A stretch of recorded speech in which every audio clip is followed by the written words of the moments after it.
Oh boys, not an epic gamer moment whatsoever. I have just recorded this video once, and because I'm really clever and I try changing my settings, this, that and everything, I actually recorded in a format that neither Premiere Pro nor DaVinci Resolve accept.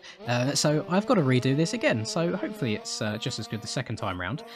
So welcome back to another video. I am riding the YZ85 that was just released yesterday in the new 85 pack by Alpha Mods. I will put the link to these in the description just so you can go and test them all out. And yeah, so far so good. I mean, obviously I've ridden them once for like 15 minutes in the failed attempt at the recording. The bikes themselves really good, and this time round the engine size is actually an 85.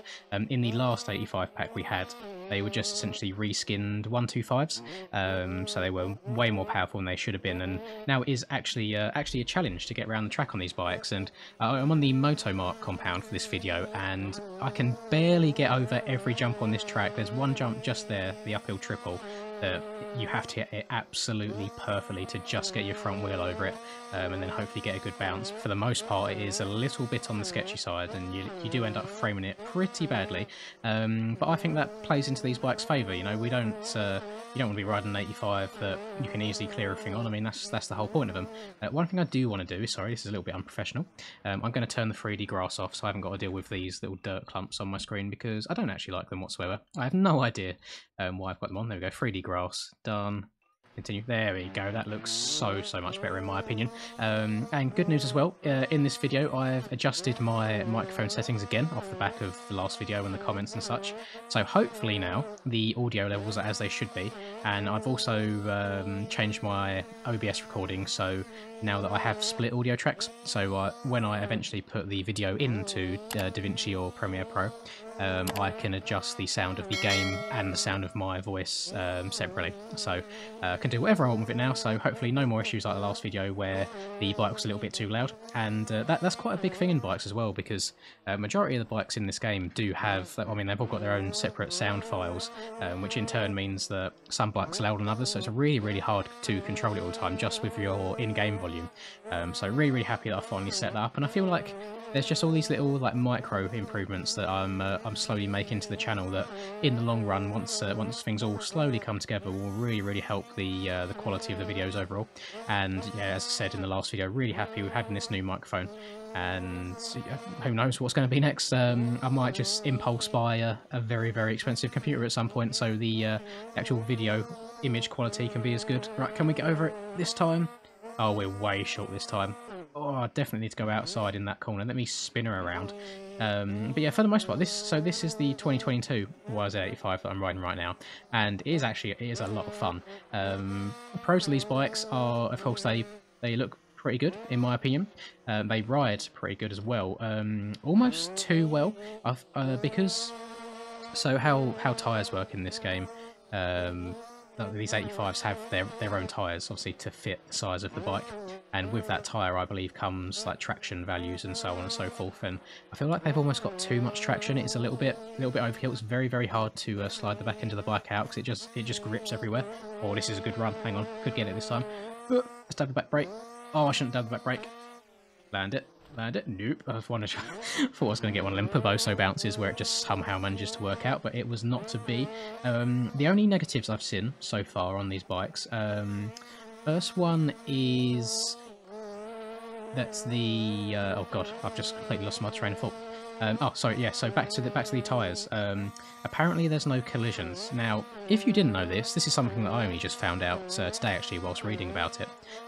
The collisions in MX bikes, so when you're online and you bump into someone else and you both go flying, that isn't actually the bike that you're hitting. That is actually the tyres. The bikes themselves do not have collisions. It's just the tyres that have collisions in the game.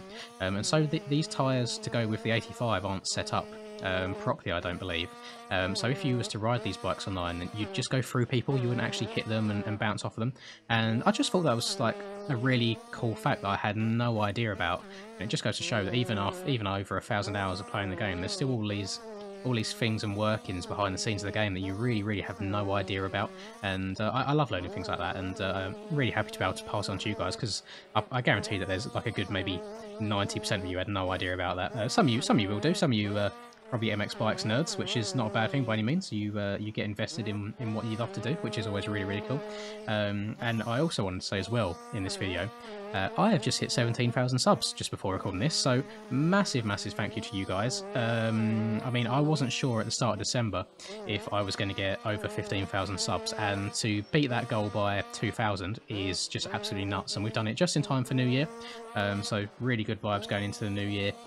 We've got the new OEM pack that just released last week. We've got these new 85s now, so lots and lots of good new content to be able to bring your way. The only other thing that I'd love to see, which is probably a little bit greedy, a bit selfish as well, but you guys know how much I love Enduro, is get them Enduro bikes updated. That'd be so nice to ride around the Krakenberg or the REIX Enduro cross track on some new Enduro bikes.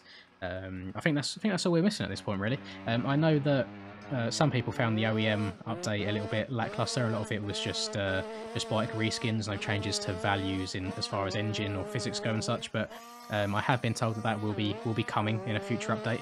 I know that some of the main people involved with the update in the first place are taking a little bit of a break from the game at the moment. I mean, everybody can get burnt out, and I know just using the Insane, for example, Insane's always been such a pivotal part of this community. I can fully understand him wanting to take a break for a little bit, and I feel sorry for him sometimes. Like the state of the MX Bikes Discord, it's literally turns into a nursery some days, and I have a lot of respect for all the mods that manage to keep their cool and treat people as adults, even though they don't want to behave like them. Had some lovely fun drama today of a group of people pretending to be a bunch of us YouTubers and going into lobbies, like with my name, for example.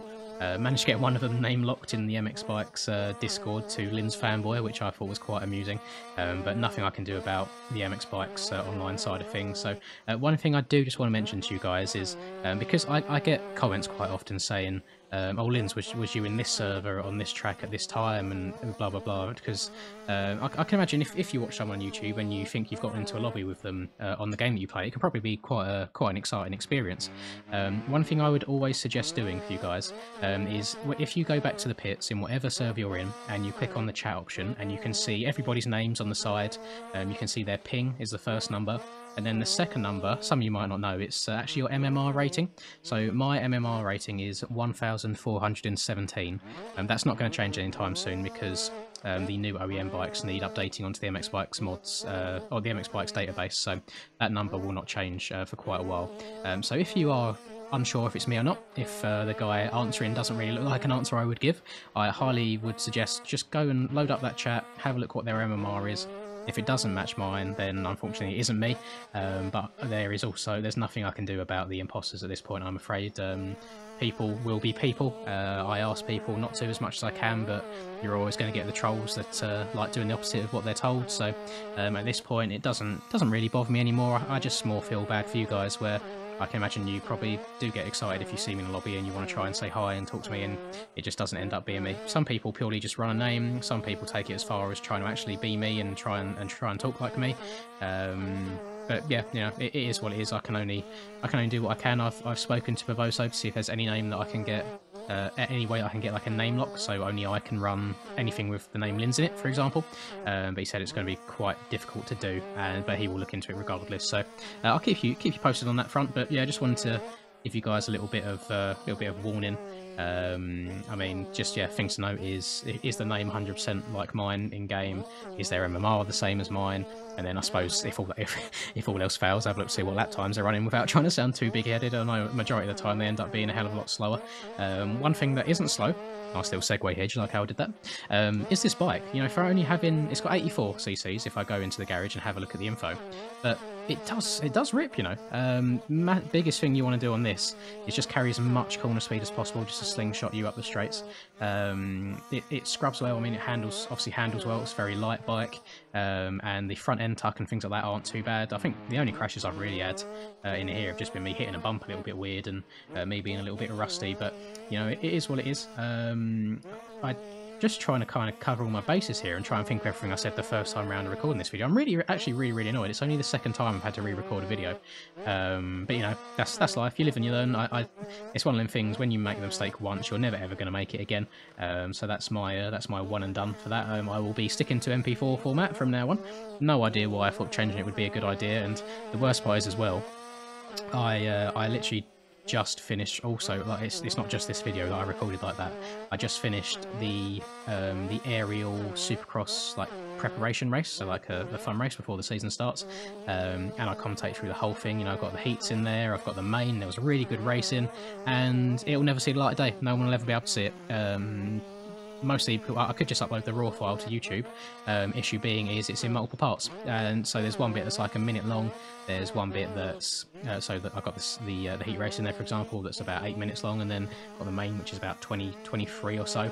So I don't really want to go down the route of just uploading the raw video as is, because again, I'm not even sure what the audio levels will be like either. But you know, it is what it is. You live and you learn. The only thing I would kind of take out of that aerial race is that recording. Oh my god, that was wild! Recording the actual Supercross races this year could well be a possibility. I'll have to see on what my frames are like when the 2022 tracks come out. But the races are, for me at least, are at EU times, so I will be able to talk over them regardless, which was the majority of the reason why I was never able to talk over the PDSX races, because it being at NA time, me living in the EU, me still living with family, not really wanting to talk really late at night and keep them up, and just try not to get kicked out of the house, really. But yeah, that I think that'll do it from me today, boys. Thank you, Alpha Mods, and all the people involved in making these bikes come to life. I will 100% be doing some videos on the other ones on them in the coming weeks, as well as the new OEM bikes are out as well. I still need to cover a bunch of those. Thank you to Stone Rider for making me this nice aerial gear. I really love what he's done with the reflection, so that actually the gold numbers reflect when the sun hits it. It's just, oh, it looks so nice. And I've got like 10 different colorways on here. He's really knocked it out of the park. And for those wondering, I'm not leaving McCreations. I'm not suddenly upped and joined Aerial. It's kind of like a split thing. So when the McCreations bikes are made for Supercross, I'll be running that, but I'll also be running Aerial gear. So it's kind of you know, almost like a sponsorship. I mean, I'm not getting out of it, the guys aren't getting anything out of it other than a little bit of publicity through these videos, but I just think that's really cool. I really like the gear that Stone Rider made. I even I used to run some aerial gear back in my sim days as well when I was doing privateer life. I put my number on some aerial gear and used to run that, so really nice. Things seem to come full circle, and I really like it. Even got my logo on my back and my bum there, which I think is quite cool, makes it a little bit more personal to me, and hopefully you guys enjoy it as well. I might start doing like subjects for you guys to comment on each video. So if you've made it this far in this video, do tell me what bike you have in real life. I know a lot of you probably enjoy watching these smaller bike videos because you can relate to a bit more, because they are the bikes that you actually have. I know that my audience is a bit more on the younger side if YouTube analytics is anything to go by. So yeah, let me know what bike you have. Obviously I myself, a lot of you know, I have a YZ85 2021, and I also have a 2008 YZ125. Those are my two bikes that I have at the moment, and yeah, just let me know what you've got. I'm really interested to know. I did do this quite a while ago, asked this question, but we've grown so much since then. There's got to be so many new people about, and that'll do it for me. Please drop a like on the video, really appreciate it. Subscribe to the channel if you're new. We've got a really nice community here, and would love to see you guys stick around and enjoy all the videos to come in the new year, and have a lovely rest of the day, whatever it is that you guys are up to, until I catch you in the next video. Peace. Got bad shit all up in my mind right now. Fucking give me a minute and I'ma let it all out. I don't give a shit about an opinion, be another dimension when I wake up. Bitch, it's time to fill the cup. Got no fucking love. I feel so stuck on my luck. Get fucked.